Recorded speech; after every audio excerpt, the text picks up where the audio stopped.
después...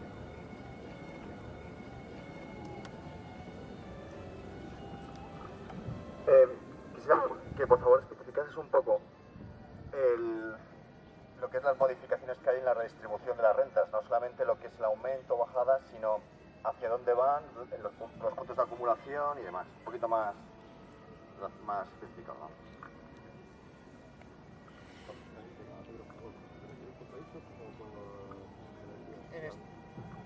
Bueno, por clase social, sí, básicamente, y por países también. En España, Europa. No, le estaba preguntando que si se refería a la distribución. Bueno, le he preguntado que digamos, diese datos más concretos respecto a la redistribución de lo que es el crecimiento y la riqueza por clases sociales en España, en Europa y en el mundo. Un poco lo que he hecho, pero hablar solo de eso en concreto, un poquito más. Arturo, si te parece, hacemos preguntas dos en dos, porque no tenemos muchísimo tiempo ahora que...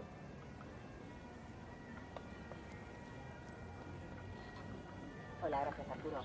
Yo quería saber qué influencia en este análisis que tienes, aunque sea más a corto plazo, puede tener las elecciones en Alemania, la posibilidad de una nueva petición de rescate de Grecia y una cosa que he estado viendo por ahí que no sé si puede influir en las perspectivas a medio o largo plazo, que es el tema del oro y las previsiones que desde el sector del oro se están haciendo.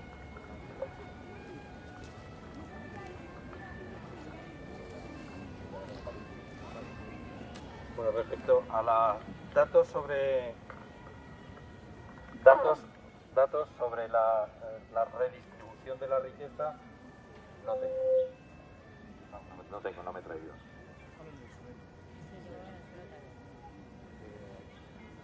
¿Se oye así estupenda? No me he traído, sí puedo decir, es muy diferente de unos países a otros. Digo, hablando de geografías. Y en España está habiendo una disminución, más que en España, en Occidente está habiendo una redistribución de la riqueza, no es igual para todas las clases, pero sí es una caída para todas las clases. Es decir, ha habido al menos un año que yo recuerde en el que incluso los más ricos han perdido patrimonio. Y no solamente en España, no solamente en las economías avanzadas, sino incluso en economías muy relacionadas con las economías avanzadas. Por ejemplo, Carlos Slim,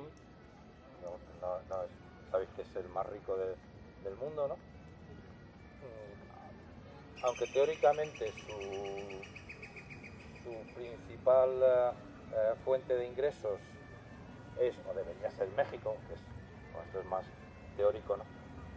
Sus intereses están repartidos por todo el mundo y ya ha tenido una caída de patrimonio.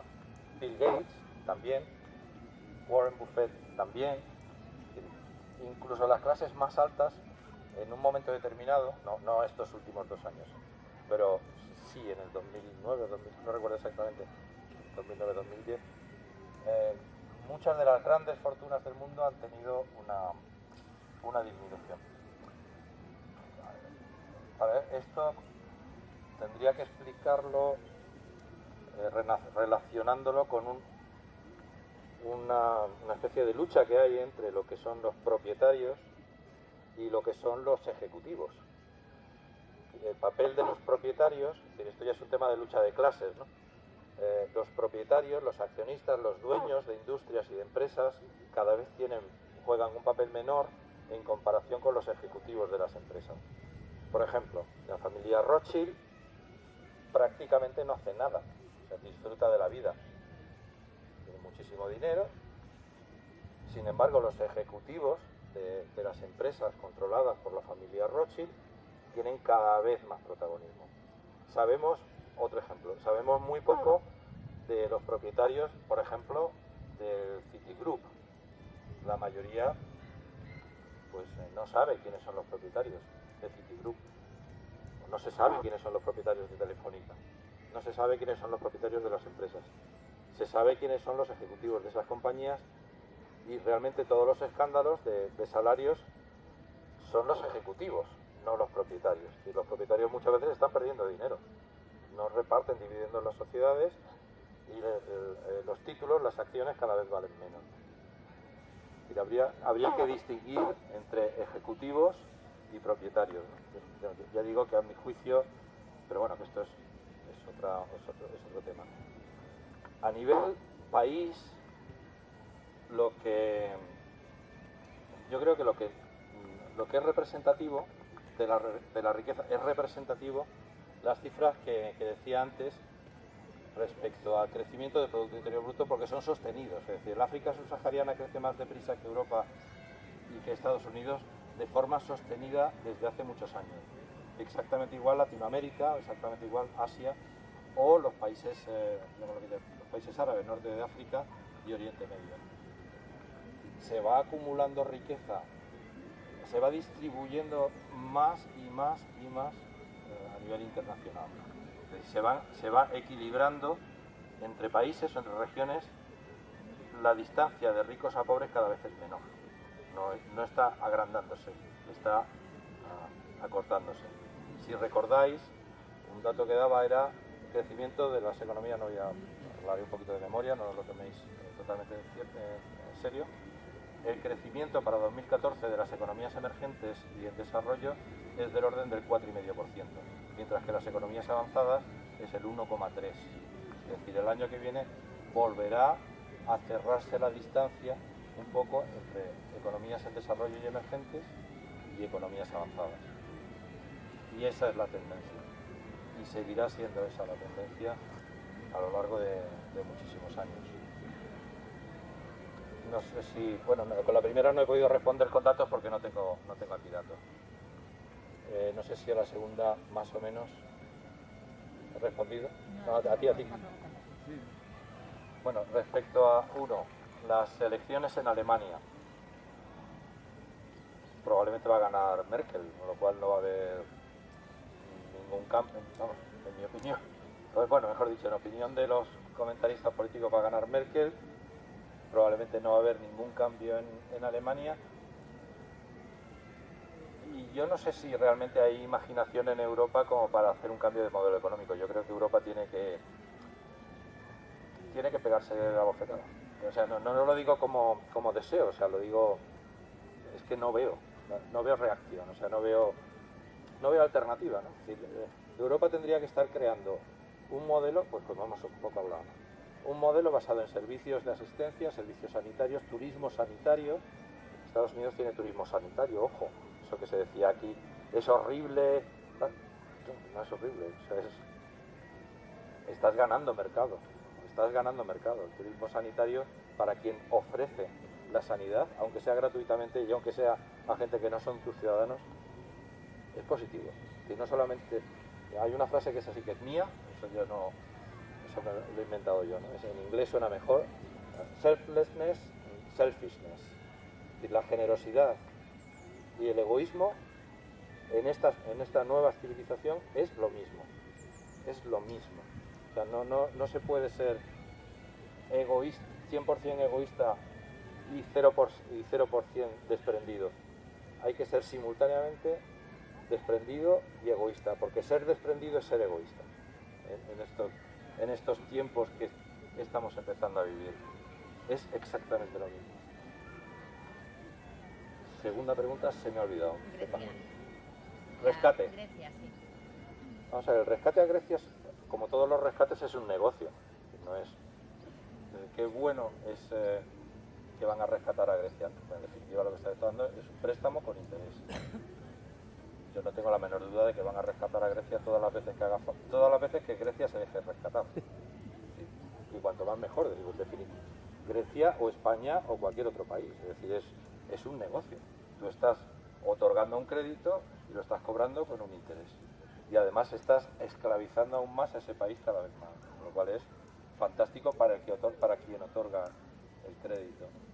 Entonces, en ese sentido, si esa es la pregunta de si va a haber rescate a Grecia, ¿esa era la pregunta? Sí, más o menos. Sí. O cómo podía influir que volviese a haber un rescate a Grecia, que se renovase el rescate a Grecia, a la situación del resto de los países del sur de Europa. Bueno, claro, la situación, ¿por qué se está tratando de rescatar, lo dicho?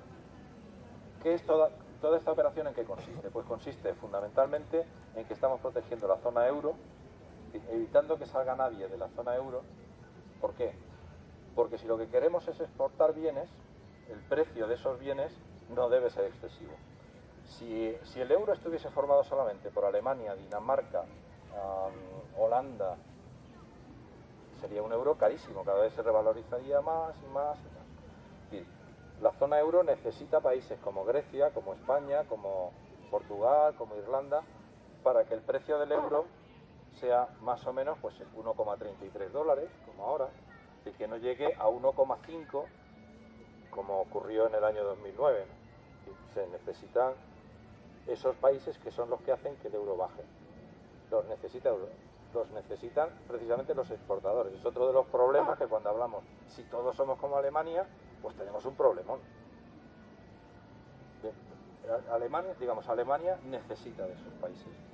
Con lo cual, bueno, va a haber y además es un negocio, con lo cual va a haber rescate todas las veces que Grecia se deje. Sí, mientras Grecia se deje, mientras nosotros nos dejemos, habrá rescate. Y la tercera era el oro. ¿Y por qué desde determinados sectores de materias primas y del oro se habla de un próximo crash en breve? O en algunos sitios, no sé si conoces. Sí, bueno, con el mercado del oro lo conozco bien. No, me refiero a las previsiones. Bueno, vamos a ver, en todos los mercados, en lo que son los inversores, primero hay intereses. Hay gente que dice, va a haber, a nivel comercial, va a haber un crash, no sé qué, compra oro, porque el oro es un valor seguro, tal y cual. Eso siempre, pero exista esa previsión o no exista esa previsión, los que venden oro, los que venden commodities en general, siempre hacen esa previsión. Hombre, vamos a ver, esto ya son opiniones personales. Yo a corto plazo, en este momento el oro está alrededor de 1.300 dólares la onza. A corto plazo yo no preveo grandes oscilaciones hacia arriba del precio del oro. Si hay grandes oscilaciones probablemente será hacia abajo. ¿Por qué? El oro y en general pues todos los metales, plata, platino, etcétera, son valores refugio en determinadas circunstancias que son bien porque la inflación es muy alta, cosa que ahora mismo no ocurre, bien porque efectivamente existen incertidumbres sobre el desarrollo de las economías, cosa que en este momento tampoco ocurre.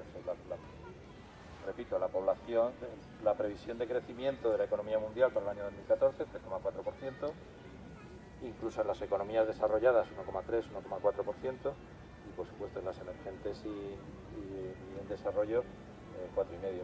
Y estamos hablando de una situación bastante optimista, ¿no? Con lo cual yo personalmente no creo que vaya a haber hacia arriba grandes oscilaciones del oro. No sé si... Bueno, ahora después Liliana, y si hay alguien más que quiere hablar, levanta la mano y te apunto.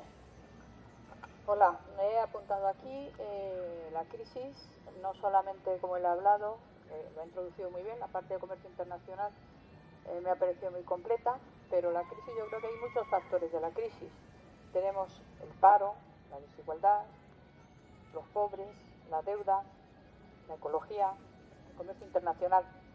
Entonces, sobre la desigualdad sí que quiero decir, tú efectivamente no te has traído datos, yo voy a hablar pues de lo que he leído, tampoco tengo datos exactos, pero de la desigualdad sí que tenemos datos, que es una cosa que se llama el índice Gini. El índice Gini mide la concentración de la riqueza o de la propiedad, y entonces en una serie histórica que hay de índice Gini, el índice Gini está yendo hacia abajo. El índice Gini, el máximo mide la desigualdad, si es 1, máxima desigualdad. Si es 0, sería mínima desigualdad. Y desgraciadamente, a nivel mundial no está bajando el índice Gini. No sé los últimos años, porque no lo tengo el último año, pero el índice Gini está bajando. Hay grave desigualdad. ¿Cómo es que ocurre que no hay desigualdad? Los propietarios, efectivamente, a lo mejor de algunas empresas no son tan ricos, pero ¿quién se han hecho millonarios? ¿Quién se han hecho súper riquísimos? Pues los especuladores, los que funcionan especulando en el mercado financiero, los grandes sueldos. Efectivamente, últimamente he leído dos informes. Uno es el de, bueno, que lo oí hablar, luego me informé un poquito, oí hablar a un señor que se llama Roberto Sabio, que lo oí precisamente ayer o antes de ayer, no sé si alguno lo oyó, que ha venido por aquí. Y entonces, efectivamente, nos vamos a una sociedad victoriana, él dice, de finales del siglo XIX. Porque se está ocurriendo esto, está ocurriendo pues esa terrible desigualdad, con ese paro, con ese crecimiento de la pobreza, con esos sueldos y ese tamaño infinito, con esa pérdida de derechos. Bueno, eso respecto de la desigualdad, se me ocurre a mí. Luego hay otro informe, no es muy revolucionario, pero es muy pedagógico, que lo ha hecho Intermon Oxfam, donde dice, por ejemplo, en España, aunque sigamos creciendo, hablando de que si vamos a salir de la crisis, aunque sigamos creciendo, hasta el año 25 no llegaremos a tener el mismo número de pobres que teníamos al principio de la crisis. Actualmente el número de pobres, pues ahora también me fallan los datos, pues antes siempre Cáritas hablaba del informe POESA, ¿se dice? Hablaba de 8 millones, ahora no sé si tenemos 12 o 14 millones, pero pobres extremos, esos son pobres relativos, pobres extremos, no sé si tenemos ya cerca de 2 millones. Entonces, luego tenemos también el tema, claro, de la ecología. ¿Qué hacemos con nuestras basuras? Que la tierra es escasa, el pescado, por ejemplo en Chile, pues yo he estado habiendo un hijo en Chile, ya no vendían en el mercado pescado, vendían conchas y cosas así, se ha esquilmado el pescado. En el comercio internacional, pues nosotros, yo que he estado en ATAC hace unos años trabajando en este seminario, pues en el comercio internacional decíamos que cuanto más abriera el comercio internacional, menos derechos íbamos a tener. Y antes hablábamos, es que ahora ya hemos perdido los derechos, porque este comercio internacional efectivamente nos va a quitar los derechos, nos va a hacer pues al estilo de lo que ocurre en China o de lo que era la época victoriana, perderemos todos nuestros derechos, nada más. Hoy se me ocurre algo, bueno, el tema de la deuda, pues igual, el tema de la deuda, el tema que tenemos de cómo pagar esa deuda, nos obliga incluso a las empresas a desinvertir, al Estado al contrario, a bajar pues gasto público y no nos va a ayudar a crecer. Y perder efectivamente, luego estamos en lo que nos ha pasado en la época de crecimiento del PIB.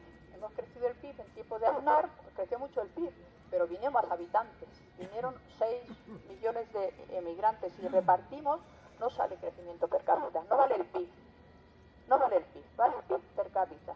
Y luego la desigualdad, no sé, me ocurre todo esto sobre la marcha. Muchas gracias, Rob. Quería matizar una cosa cuando hablamos del coeficiente Gini, que viene por supuesto muy a cuento, o sea, no es con lo que ha dicho ella, sino añadir un tema. ¿Por qué los países en desarrollo y países emergentes su riqueza es más desigual que las economías avanzadas? Y esto tiene que ver precisamente con el ritmo de crecimiento de la economía. Es decir, el coeficiente Gini lo que hace es, bueno, no sé si lo has explicado más o menos, es respecto a una bisectriz de 45 grados, desde el 0 al 100% de la riqueza, que eso sería la distribución perfecta en la que todos los individuos tienen exactamente el mismo nivel de riqueza. A medida que se va alejando, es decir, que es la distancia en el punto medio con el punto medio de la curva de distribución. No sé si me estoy explicando. O sea, ponemos los más ricos al principio del eje, se va acumulando la riqueza, es decir, el más rico, luego la suma del más rico más el segundo, luego el primero más el segundo más el tercero, etcétera, hasta que llega a ser el 100% al final del eje. En medio trazamos la bisectriz, la perpendicular a la bisectriz en el centro, entonces esa distancia es el coeficiente Gini. En los países en desarrollo y en los países emergentes, esa distancia es mayor que en los países, que en las economías avanzadas. Y eso tiene que ver con el ritmo de crecimiento. El ejemplo más, entonces cuando lo veamos, ¿cómo es posible que en este país africano, asiático o latinoamericano el coeficiente Gini sea mucho mayor que que en nuestros países. Bueno, en mi opinión, el ejemplo más claro es los coches cuando se abre el semáforo. Y si los coches corren mucho, la distancia entre un coche y el siguiente es mayor que si los coches solamente corren a 10 por hora. Y si van a 50 por hora, de forma natural, la distancia entre un coche y otro es mayor que si solamente van a 10 por hora. Por esa razón, por el crecimiento tan rápido de determinadas economías, las economías emergentes y las economías en desarrollo, el coeficiente Gini es mayor en esos países que en las economías avanzadas. Solamente quería matizar.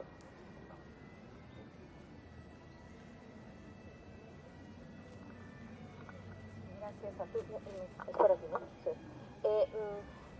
Vamos, yo quería hacerte una pregunta con relación a eso que decías sobre la alternativa, ¿no? Porque supuestamente Alemania no es una alternativa en su modelo, digamos, industrial de producción y crecimiento. Y agradecerte también lo de los indicadores. Nosotros en esta asamblea desde hace ya bastante tiempo hemos cuestionado pues obviamente todo el modelo de los indicadores económicos, ¿no? O sea, justamente todo el tema del PIB y todo aquello. Y ahora que acabo de venir de un país en desarrollo, en donde supuestamente en los últimos 5 años los porcentajes, digamos, los indicadores de crecimiento van entre el 3 y el 7%, fluctúa, digamos, en los últimos 5 años, es el caso de Colombia, crece muchísimo, está con los indicadores a nivel mundial de los más altos de América Latina, y sin embargo la pobreza es brutal, ¿no? Y la diferencia entre ricos y pobres, como efectivamente lo acabas de decir, es cada vez mayor. O sea, antes un profesional, digamos, ganaba 10 veces más que un obrero, ahora gana 15 y probablemente 20 veces más que un obrero. Y el acceso, por ejemplo, el acceso a la sanidad pública es cada vez menor en este país, y bueno, y la gente se muere precisamente por denegación de la sanidad, del derecho a la salud. O sea, está absolutamente privatizado la mayoría de los servicios públicos, transporte, sanidad, educación y tal. Cada vez hay menos acceso por parte de las personas con menores ingresos. Entonces, efectivamente, esos mayores indicadores supuestamente de crecimiento de la economía y tal no han supuesto de ninguna manera mejor bienestar para la población, sino todo lo contrario. Lo que han significado es mayor diferencia entre ricos y pobres. Y diciendo esto, pues entonces, efectivamente, yo coincido contigo que muchos de esos indicadores, o sea, tú nos has traído nuevamente el debate de los indicadores para decirnos, fijaros, los indicadores van por este lado y sin embargo la realidad puede ir por este otro. Y con relación a ese tema, concretamente el tema de la industrialización, sí que me gustaría saber cuál sería, bueno, nosotros desde luego en Economía Sol hemos estado a lo largo de todo este tiempo planteando alternativas y construyendo una serie de propuestas en esa materia, pero me gustaría saber la tuya, Arturo, que además también has participado mucho en Economía Sol. Si no es esta industrialización, si no es este tipo de industrialización, ni este tipo de economía extractiva como la que se vive en América Latina. Ahora mismo se está extrayendo absolutamente todo y los recursos naturales se están esquilmando de una manera brutal. En poquísimo tiempo se está acabando con todo, ¿no? Entonces, bueno, esa desde luego no puede ser un modelo, porque entre otras cosas Europa no es, digamos, rica en ese tipo de recursos, ¿no? Pero efectivamente la alternativa que se está planteando es la industrialización. Esa industrialización, que hace poco salía un artículo en El País donde hablaba de que cómo los alemanes tenían un tipo de industrialización súper, digamos, de mayor lujo, de la mayor calidad, y que con eso pretendían competir a nivel mundial. Entonces, ¿cuál sería la alternativa en el caso español? ¿El turismo, los servicios, qué? ¿No? En términos de producción, nosotros tenemos otros, o sea, nosotros no nos planteamos en esos términos de competitividad, por lo menos los debates que hemos tenido no van por ese lado, sino planteamos una cosa, digamos, más acorde con la realidad, ¿no? Y más modesta también, en el sentido de que hay que trabajárselo de otra manera. Pero bueno, me gustaría saber desde esa perspectiva qué es lo que propone.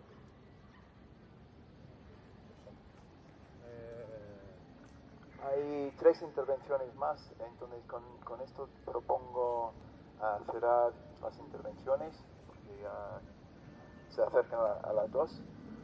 Entonces, que sean intervenciones breves, y entonces pueden hablar Oscar. después luego Martín y luego Arturo contestará o responderá a las intervenciones, ¿vale? Sí, mi intervención iba en el sentido, además en una cosa, digamos, en un análisis o en una filosofía que además le ha saltado a la Liliana. Yo lo que quería que tuviéramos en plan pedagógico y demás es sacar una conclusión que sea porque mi opinión es que la macroeconomía se inventó para engañar a la gente. Entonces, ahondar en macroeconomía es solamente cuando quieres ocultar realidades. Entonces, de tal manera que cuando obviamente la gente en general no hay excesivo conocimiento de economía, entonces se escudan en esos datos para todo va según interesa o no interesa. Entonces, el ejemplo de esto son, aunque sean ínfimos, por ejemplo, cuando en la época de Aznar dicen es que Aznar dejó el paro en no sé cuántos, y eso es muy bueno. Y ya se quedó así, entonces claro, y no se entra a lo más micro y demás. Entonces yo voy en ese sentido, que enseñar más a no fiarse de lo macro porque sí y entrar a lo micro. Otro dato que puede, para ilustrar esto es el reciente dato del paro de agosto, que se ha bajado 31 personas. Y dices, eso es una tomadura de pelo. Porque luego si vas luego a lo micro, dices, han destruido casi 100.000 empleos, y no te dices, ¿cómo? Y eso quiere decir que va bien, o claro, cualquiera dice, joder, 31, no sé qué.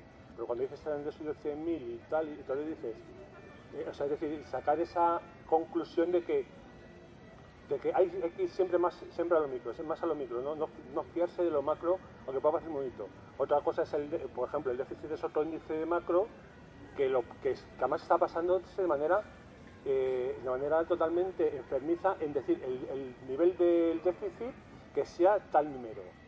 Y se hacen todo lo que están haciendo para ese numerito. Entonces hay que decir, no, entonces están diciendo que hay que reducir el gasto público para que ese numerito baje. Entonces ni baja y sube, aumenta el etc. Y eso no se escribe. Entonces por eso digo que hay que intentar huir de lo macro.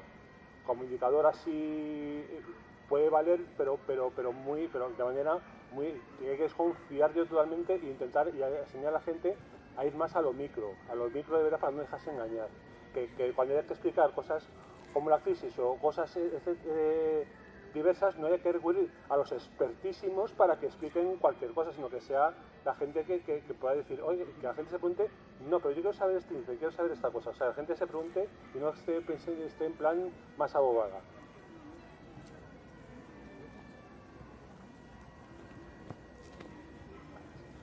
Yo quería hacer una pregunta, y es en relación a esto último que estábamos hablando del índice Gini. Y, por ejemplo, en los países que han sufrido colonización, yo tengo entendido que los índices Gini han sufrido a su vez una repercusión muy fuerte cuando ha habido procesos de descolonización, ¿no? Y una de las explicaciones que se da oficialmente para esa tendencia hacia el noroeste, digamos, ¿no? del Gini en los países que han tenido colonización, es que el reparto de la tierra y el reparto de los recursos tenía una fuente geopolítica anterior muy potente. Es decir, que al haber habido una colonización, ha habido una conquista violenta de los recursos de esos países, y que por eso el Gini actual responde todavía a esa fuente. Y entonces esto que estamos hablando de lo que significa esta crisis en los países con economías que se supone ya desarrolladas, que en cierto modo es un retropelamiento de la economía, es decir, es un nuevo reparto, volver a barajar las cartas para modificar la estructura, para que el futuro crecimiento repercuta de una determinada manera, ¿no? A través de esa modificación del Gini. No sé si en economía heterodoxa alguien está tratando el concepto de la recolonización de los países colonizados, o sea, de los países colonizadores. O sea, hasta qué punto lo que nosotros estamos sufriendo aquí es una especie de parodia o de nuevo episodio de colonización sobre nosotros mismos. Entonces, porque claro, en los países donde han tenido esa colonización en el imaginario colectivo es fácil identificarlo, porque históricamente tú tienes esas herramientas para poder identificar quién ha sido tu colonizador y quién es el colonizado, y por lo tanto cuando ha habido liberación, de alguna manera psicológicamente puedes encarnar eso, ¿no? Y ahora realmente, si lo que estamos sufriendo es una colonización interna por parte de unas élites económicas cleptómanas, como si hay alguien que esté tratando eso de manera transversal, ¿no? Porque inmediatamente durante todo el debate volvemos una y otra vez a los índices nacionales, a un concepto como un concepto geoestratégico ya dado. O sea, en realidad estamos hablando con el lenguaje del enemigo, utilizando los índices del enemigo y todo eso.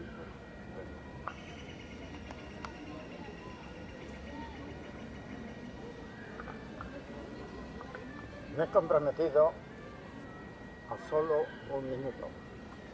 Primero, para salir de la crisis con la gente.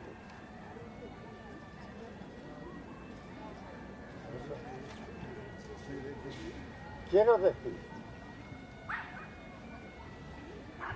están todos los políticos, los profesores. ¿Dónde queda la gente? Segundo, parados, y me refiero parados todos los que quisieran trabajar. Por ejemplo, a partir de los 13 años, aunque sea una hora semanal, remunerada, que sería el primer elemento de aprendizaje, más que el sistema educativo. Parados a trabajar, sin trabas, los parados, los, ¿cómo se llaman? Tengo dificultad, subsidiados, digamos, que tienen dificultades, sin trabas, si le ofrecen un trabajo, adecuado. Pero si no hay, en Granada, si no hay una oferta de trabajo, a trabajar sin trabas durante 1 año, 2 años, 5 años. A trabajar sin trabas. Y últimamente, dos cosas. Con recursos, no esperar a crecimiento, no esperar a financiación. Pero si los que tenemos los depósitos están en mi cuenta, no lo estamos manejando. Y por fin, organizar la participación de los trabajadores en el trabajo. No sé quiénes somos, voluntarios, no sé qué. No basta organizar los 15M o lo que sea. Hay que ir donde se cuecen las aves. Las habas. Es en el trabajo. Nada.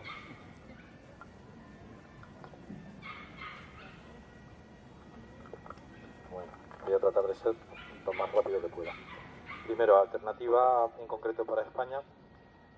Yo creo que primero hay que barajar, hay que definir la alternativa para el bloque en el que estamos. La alternativa para el bloque de la eurozona o de la Unión Europea y qué papel juega España dentro de ese bloque.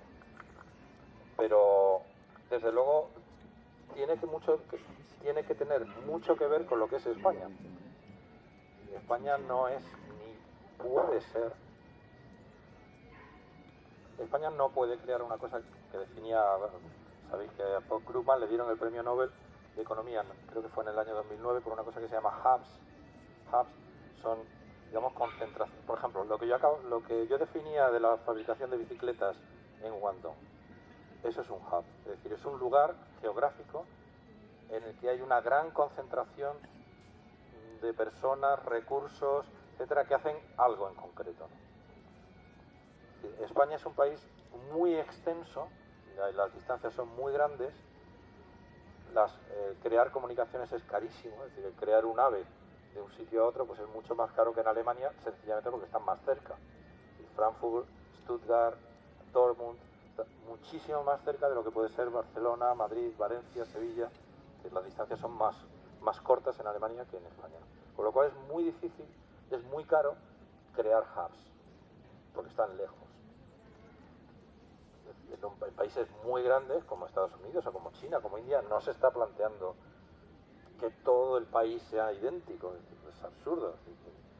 No se puede hacer que todo el país sea idéntico precisamente por las diferencias, ¿no? Es decir, hay núcleos que hacen cosas, ¿no? ¿En qué se puede basar, teniendo en cuenta lo que es España, en qué se puede basar España? Bien, habría que distinguir a largo plazo y a corto plazo. A largo plazo va a cambiar todo. Yo una charla que recuerdo que di aquí sobre lo que son los modelos de producción que necesariamente tienen que venir. El nuevo marco, lo que llamábamos en economía el nuevo marco de relaciones laborales. Es algo que necesariamente tiene que venir. Y que estamos hablando de un concepto de comunidad laboral que no tiene nada que ver con lo que existe actualmente. Pero vamos, sin salir de este sistema, sin ir a otro sistema, sin ir a otro modelo de producción, siguiendo en este sistema y hablando de los mismos conceptos de política económica que se hablan en este sistema, tendríamos que volver necesariamente. ¿Qué le interesa a la gente de España? Le interesa, uno, que se vive bien. Parece una chorrada, pero tú vas a España, entre otras cosas, porque sabes que ir por la calle va a ser agradable, porque sabes que salir por la noche va a ser agradable. Y la gente viene a España por eso. Y a la gente le gusta España por eso. Hay lugares en el mundo en el que no vas precisamente porque te ocurre lo contrario. Y digo, joder, es que yo no sé lo que me va a pasar si salgo de noche, o yo no sé qué me va a pasar si salgo de día. Y pues a esos sitios a lo mejor no voy.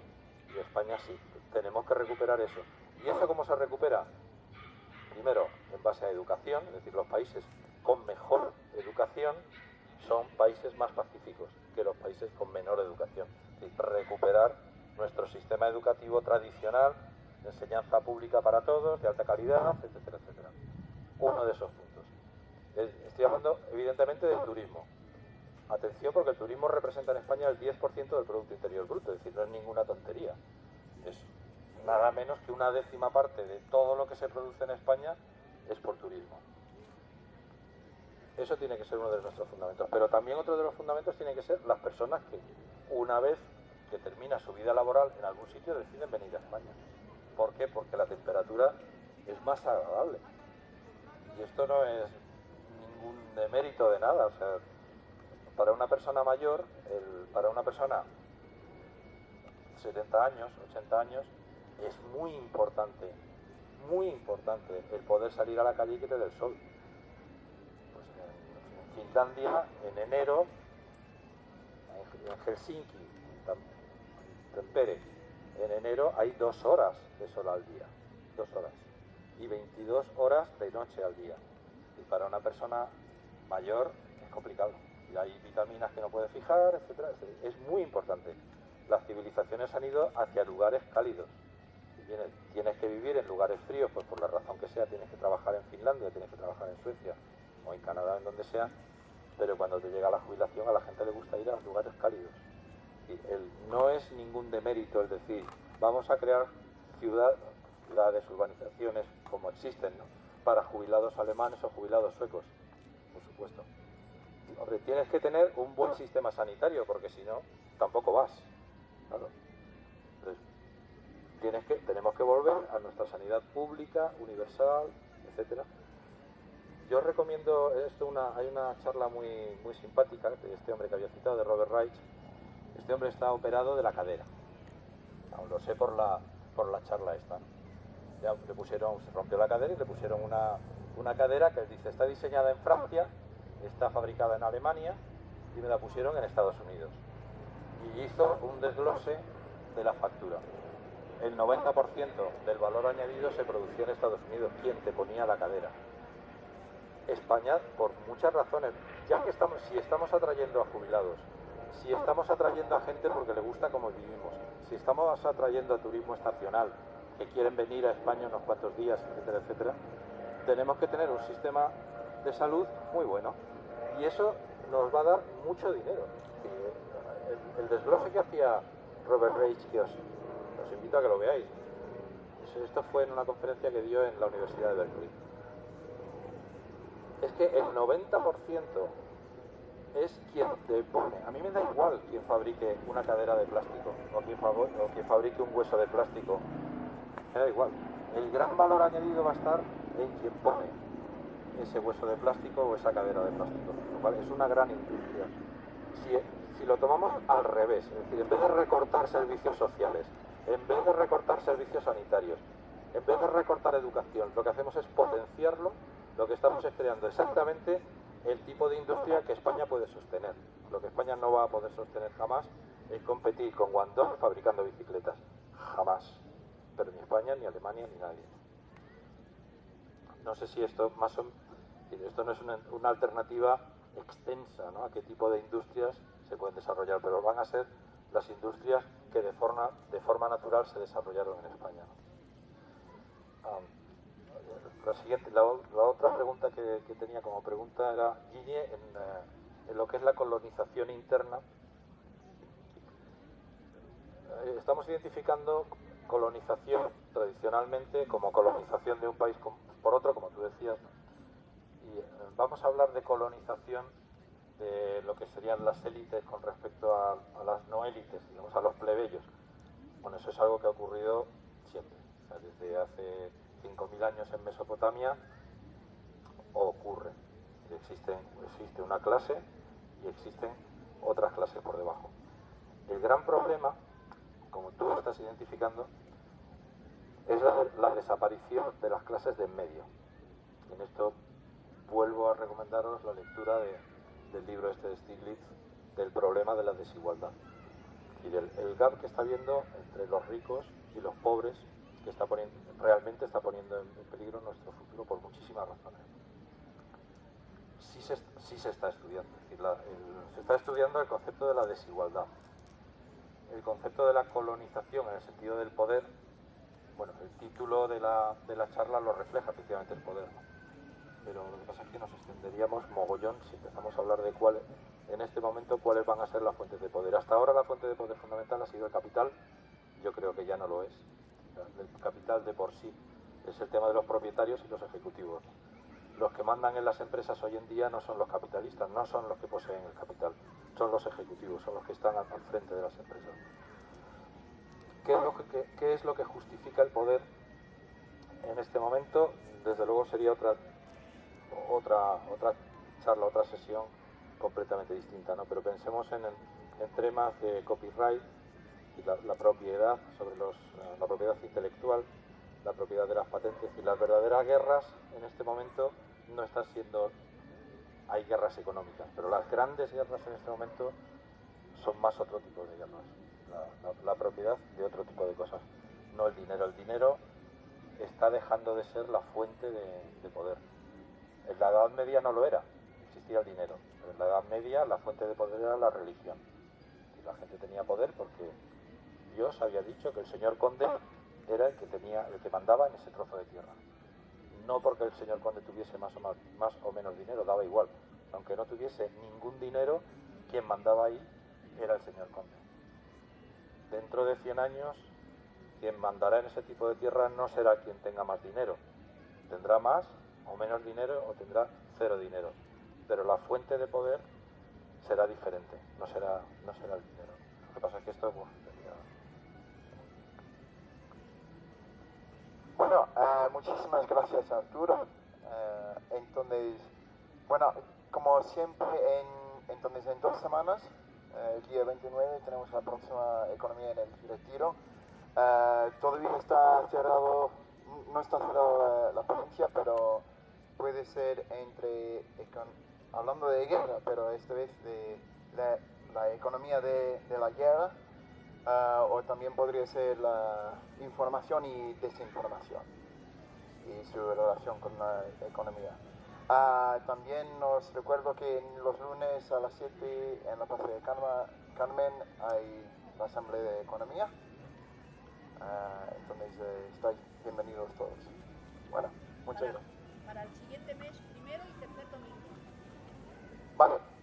Entonces el siguiente sería el 29 de septiembre y Aurora, ¿sabes? El próximo Sería el primer domingo, así para siempre. primer domingo y el tercer domingo.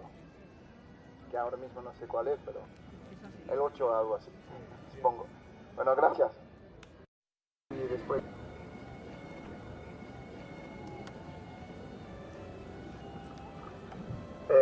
quisiera que por favor especificases un poco lo que es las modificaciones que hay en la redistribución de las rentas, no solamente lo que es el aumento o bajada, sino hacia dónde van los puntos de acumulación y demás. Un poquito más especificado, ¿no?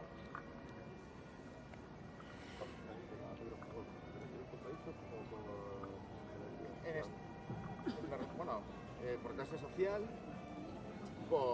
sí, básicamente, y por países también. En España, Europa. No, le estaba preguntando que si se refería a la distribución. Bueno, le he preguntado que digamos, diese un poco datos más concretos respecto a la redistribución de lo que es el crecimiento y la riqueza por clases sociales en España, en Europa y en el mundo. Un poco lo que he hecho, pero hablar solo de eso en concreto, un poquito más. Arturo, si te parece, hacemos preguntas dos en dos, porque no tenemos muchísimo tiempo ahora que...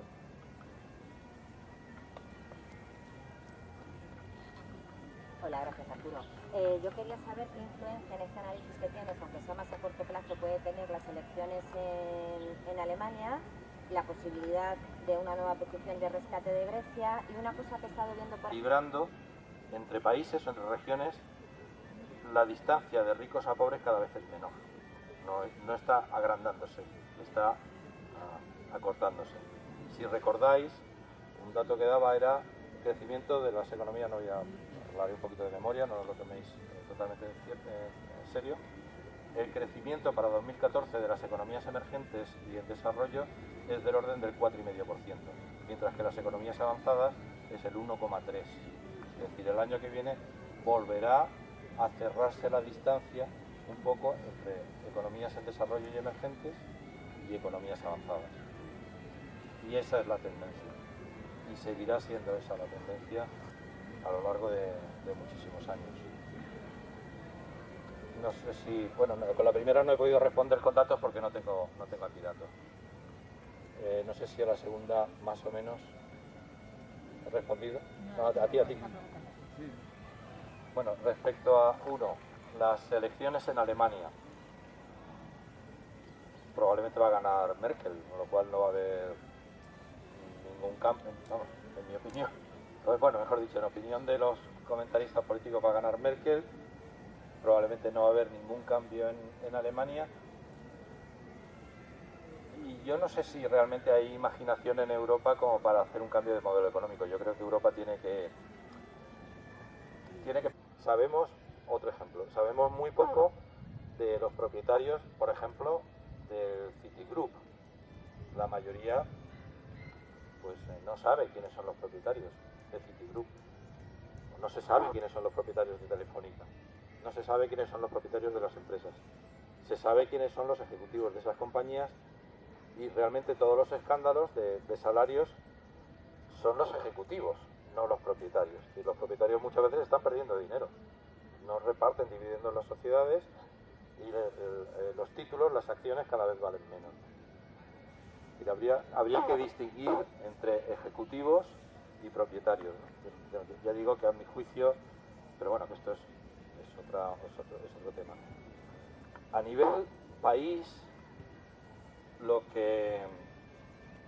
yo creo que lo que es representativo de la riqueza es representativo las cifras que decía antes respecto al crecimiento del Producto Interior Bruto, porque son sostenidos. Es decir, el África subsahariana crece más deprisa que Europa y que Estados Unidos de forma sostenida desde hace muchos años. Exactamente igual Latinoamérica, exactamente igual Asia o los países árabes, norte de África y Oriente Medio. Se va acumulando riqueza, se va distribuyendo más y más y más a nivel internacional. Se va equilibrando. Aunque teóricamente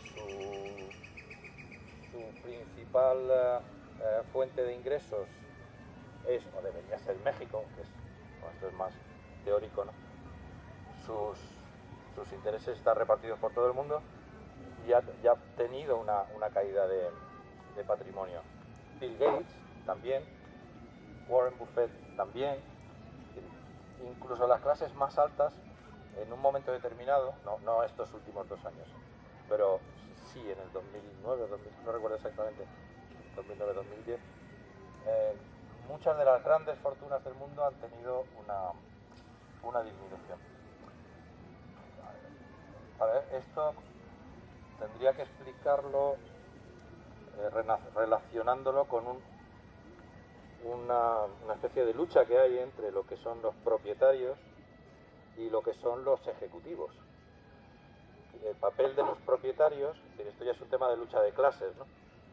Los propietarios, los accionistas, los dueños de industrias y de empresas cada vez juegan un papel menor en comparación con los ejecutivos de las empresas.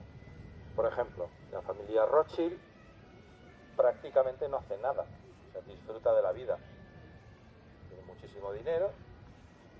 Sin embargo, los ejecutivos de las empresas controladas por la familia Rothschild tienen cada vez más protagonismo. Que no sé si puede influir en las perspectivas a medio y largo plazo, que es el tema del oro y las previsiones que desde el sector del oro se están haciendo.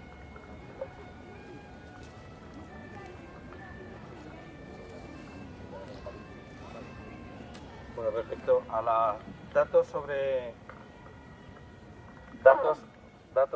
la redistribución de la riqueza, no me he traído.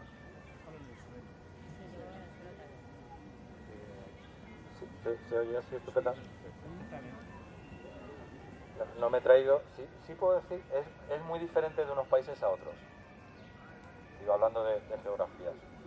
Y en España está habiendo una disminución, más que en España, en Occidente está habiendo una redistribución de la riqueza, no es igual para todas las clases, pero sí es una caída para todas las clases. Es decir, ha habido al menos un año que yo recuerde en el que incluso los más ricos han perdido patrimonio.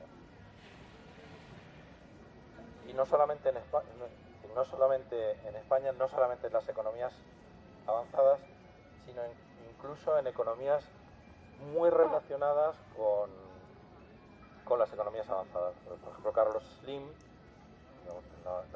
sabéis que es el más rico del mundo, ¿no?